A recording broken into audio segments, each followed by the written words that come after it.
La charla la he titulado Biodiversidad y biotecnología en helechos y en realidad me gustaría decir ya de mano que bueno, la planteo como un expositor un poquito para divulgar a unas plantas que yo creo que no son del todo conocidas. Entonces, a lo largo de esta presentación, no sé, me da la sensación de que igual he acumulado un poco más de información de lo necesario. Entonces, pues bueno, espero no extenderme y no salirme del margen del tiempo.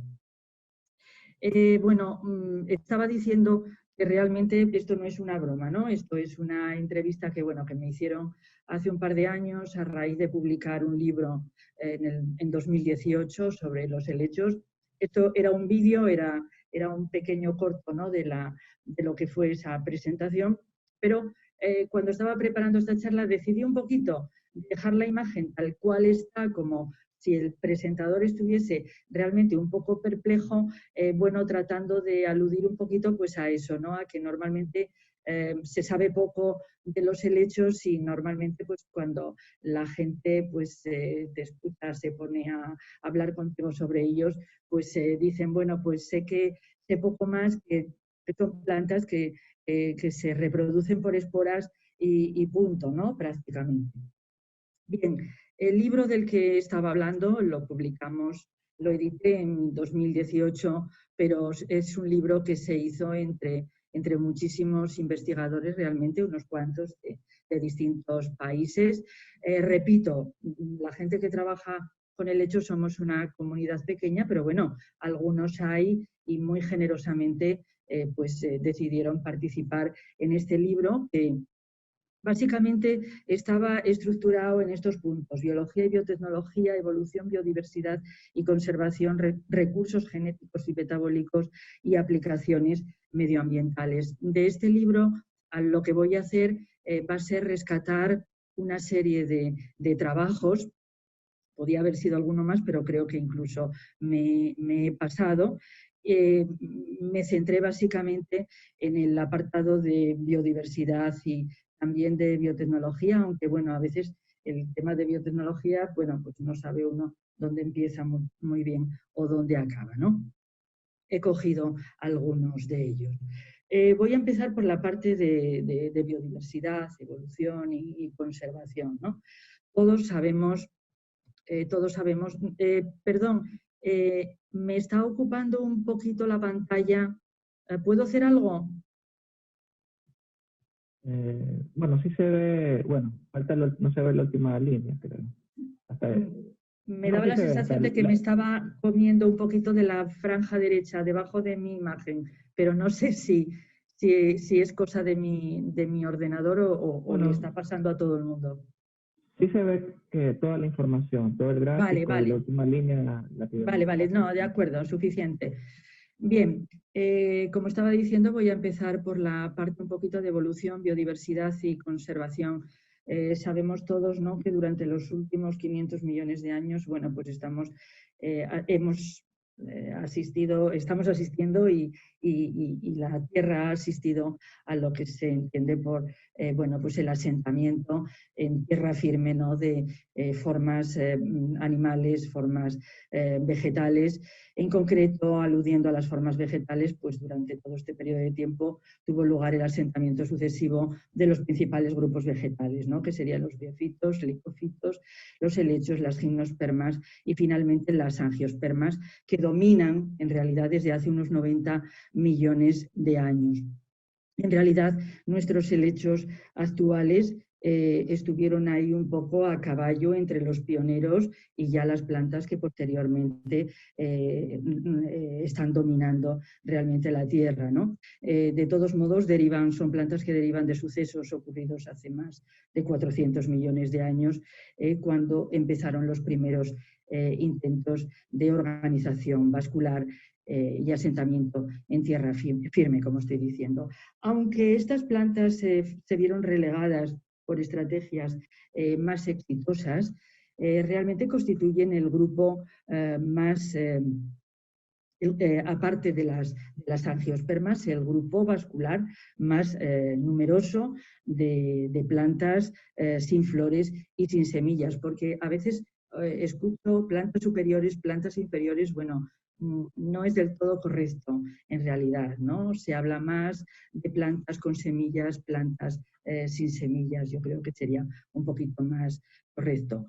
Pese, como vemos aquí en este esquema, pese a estar completamente relegadas por estrategias evolutivas mucho más exitosas, lo cierto es que estas plantas no dejaron,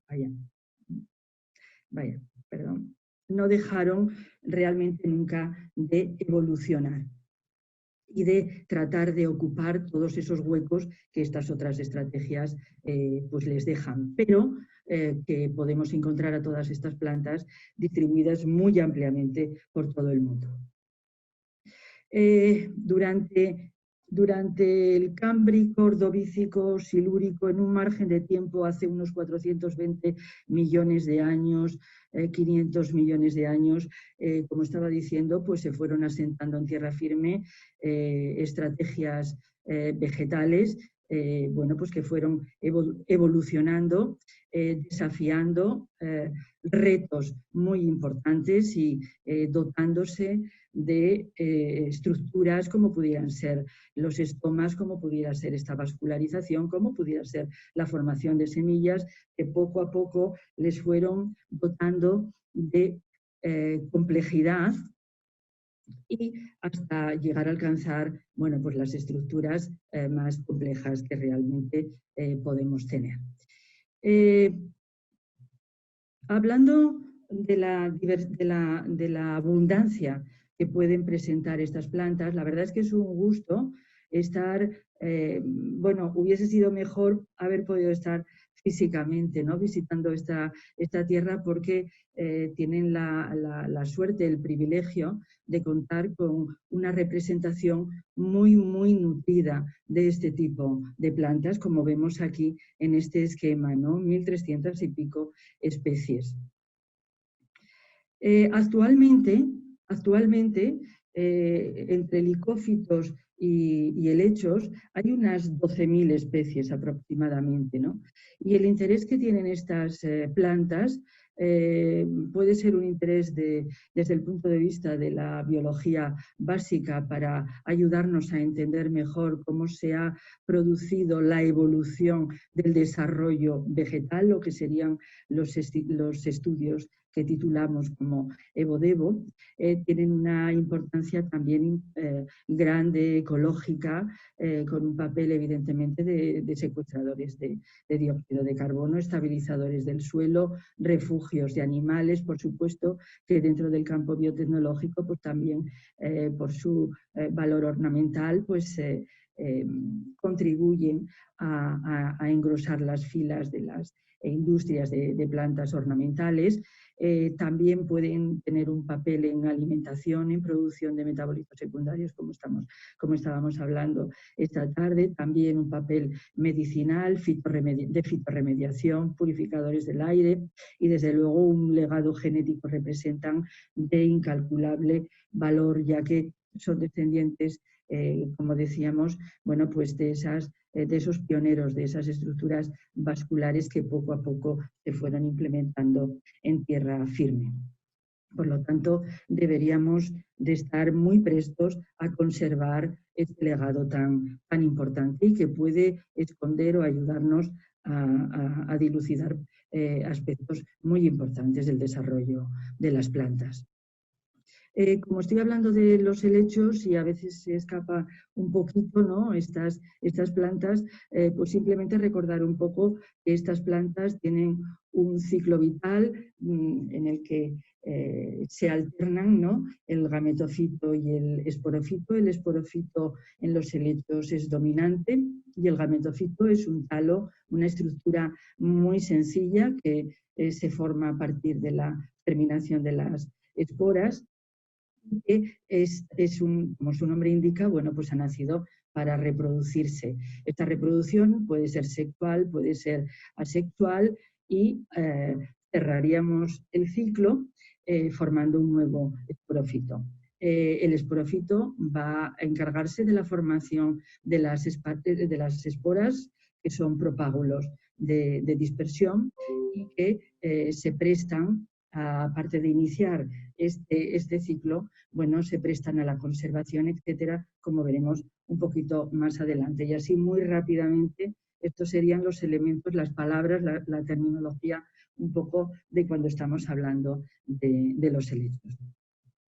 Desde el punto de vista de la conservación, voy a comentar que evidentemente pueden sufrir por destrucción de hábitat, por una recolección abusiva, por otras especies invasivas que los puedan desplazar, por el mismo cambio climático. Este estudio que presento aquí en pantalla es un estudio realizado en la Unión Europea, donde un grupo de gente, al abrigo de un proyecto LIFE europeo, bueno, pues decidieron ver un poquito cómo estaba el estado de conservación de unas 200 especies, ¿no? Y como vemos en este gráfico, pues casi un 20% de las especies chequeadas pues adolecían de algún tipo de amenaza. ¿Dónde se conservan realmente estas plantas? Pues la verdad es que tampoco es que se esté haciendo mucho, porque, como digo, pues siempre hay otras especies que interesan mucho más, ¿no?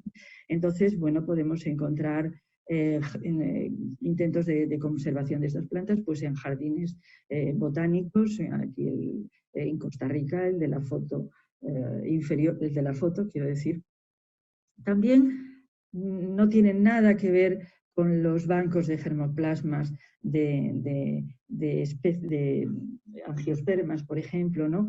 Pero también hay algún banco de espora. Como acabo de decir, la espora se presta perfectamente a poder conservarse, por ejemplo, con nitrógeno líquido, metiendo las esporas en unos viales, sumergiéndolas a menos 196 grados centígrados y, insisto, no es que haya excesivo trabajo en relación a todo esto, pero bueno, hay autores como Daniel Ballesteros y Valerie Pence que colaboraron en este libro y que dieron cuenta, bueno, pues de los intentos que hay por conservar estas especies. También existe la opción de lo que serían los bancos de gametofito e incluso esporofito. Aquí tenemos en la imagen gametofitos aislados en bolitas de alginato y que también son susceptibles de poder someterse a estas temperaturas de crioconservación y también hay resultados que van afianzando un poquito todos estos pasos que se van dando para contribuir a conservar estas especies. Y ahora, en realidad, voy a pasar por una serie de puntos para resaltar un poquito el valor biotecnológico, podemos decir, aunque, bueno, en ocasiones puede confundirse un poquito exactamente de qué ámbito estamos tocando. Es más, incluso a veces pueden ser susceptibles de ser aprovechables desde más de un punto de vista. Aquí tenemos una aplicación del helecho azola, que es un modelo de simbiosis para fijación de nitrógeno. Entonces, este helechito es un helechito muy pequeño que se ve ahí sobre el dedo de una persona. Este helecho convive con cianobacterias que van a presentar una simbiosis en las hojas de este lechito y que van a permitir que estas hojas sean capaces más eficientes para biosintetizar nitrógeno, para producir nitrógeno. Entonces, lo que se suele hacer es cultivar estos helechitos en piletas, como vemos aquí en la parte superior de la foto. Entonces son bastante familiares en los arrozales, por ejemplo. Cuando se inunda el terreno se agregan al cultivo entonces se reproduce de una manera casi exponencial. Por cierto, es prácticamente una plaga. Este helecho tiene, a veces voy a hablar de cosas que tienen luces y tienen sombras. Entonces puede ser un biofertilizante, pero también puede ser prácticamente una plaga, algo realmente molesto, depende. Total que cuando se drena el suelo se forma un tapiz orgánico que lo va a enriquecer de manera natural, ya que el nitrógeno de este helecho de azola pues pasará al suelo. Fija pues cifras que no están nada mal, más de 100 kilogramos de nitrógeno por hectárea por año, y asociado al rápido crecimiento pues lo potencian o lo venden como un excelente abono verde, que es realmente bastante familiar. Otra, debo decir aquí que en realidad, pues eso, el estudio con estas plantas va muy por detrás con el estudio de otras plantas que a priori, bueno, pues impactan más, ¿no?, en las economías. Se va ganando su espacio poco a poco. Aquí vemos a dos investigadores de bastante renombre que hicieron un crowdfunding para tratar de secuenciar lo que será bueno, pues el primer genoma conocido de una especie de helechos y que será Ceratopteris richardii. Entonces, si realmente todo, bueno, está, tengo entendido, ya a punto de conseguirse, ¿no? Pero necesitamos esas herramientas porque si no, seguiremos no entendiendo del todo bien cómo se produce, por ejemplo, el desarrollo aéreo, desde un musgo, por ejemplo, hasta la complejidad de un árbol. Bueno, pues necesitamos puntos intermedios, ¿no? Entonces, cada vez están saliendo más trabajos que van mirando a estas plantas para completar el conocimiento. Porque seguramente nos extrañará un poquito a todos el reconocer que a lo mejor el ácido astísico que manejamos constantemente en temas pues de estrés hídrico, etcétera, tolerancia de semillas a la desecación, pues a lo mejor fue una hormona que viajó un poquito desde un papel más ligado a controlar el desarrollo sexual en helechos y que luego fue pues derivando hacia otras funciones. Entonces, yo creo que el conocimiento básico siempre tiene que estar muy presente, incluso aunque nos veamos muy abocados a estar todo el tiempo aplicando, pero no perdiendo el tino y tratando de recabar la máxima información que nos puede aportar datos interesantes.